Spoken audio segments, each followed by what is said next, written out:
Hello, my name is Kat Ellis, and today I'm presenting on Booked for Wellness, Mental Health Kits in the Academic Library. Some background on this.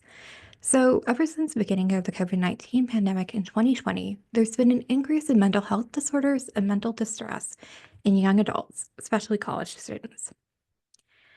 There have been spikes in anxiety, depression, and post-traumatic stress in particular, with these being some of the most reported issues in some of the literature. Also, there has been a history of creating mental health kits with books and resource guides in public libraries for people of all ages. So, based on this, I began developing a kit selection at my academic library.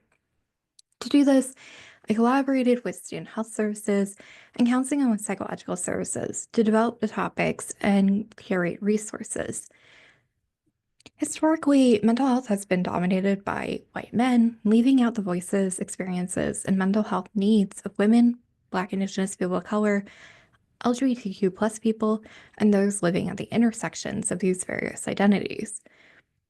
Because my institution is a Hispanic and Asian American, Native American, Pacific Islander serving institution, I found that it was especially important for us to focus on these groups and make sure that they were able to access adequate and accurate and culturally relevant mental health information.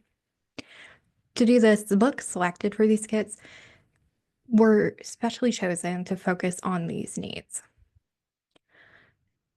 So let's talk about the kit contents. There are 4 books chosen based on librarian, student health services, and counseling and psychological services expertise, and the recommendations from the NNLM Diverse Voices Collection, Development Resources, Adult Collection. Many of these include information specific about mental health and mental health in marginalized communities, which is why I use this collection.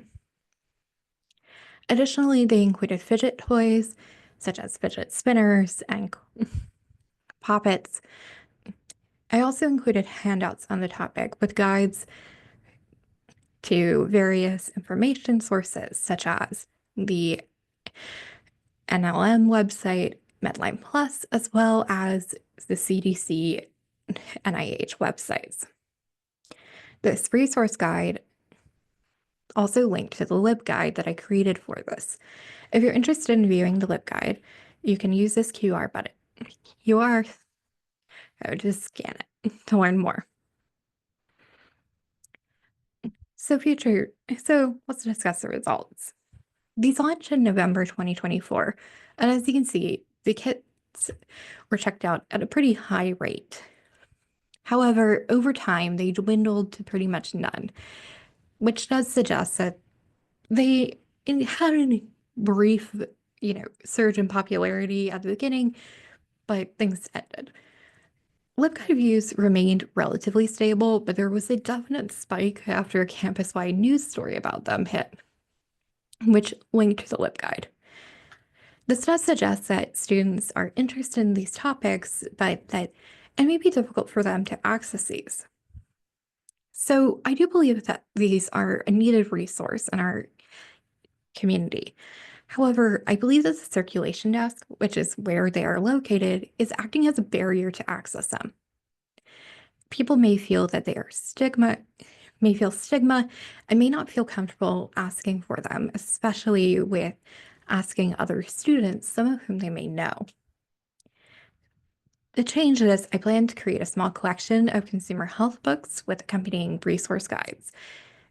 And this would be something that students can browse and just choose 1 or 2 books that may be most important to them. Currently, I'm applying for some grants to continue this project.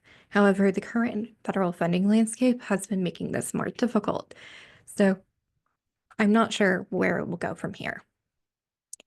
Finally, here are my references if you're interested in learning more about these things. And you can scan this QR code here on the right to learn more about what I did, as well as view supplemental materials, including the resource guides. Thank you, and have a good day.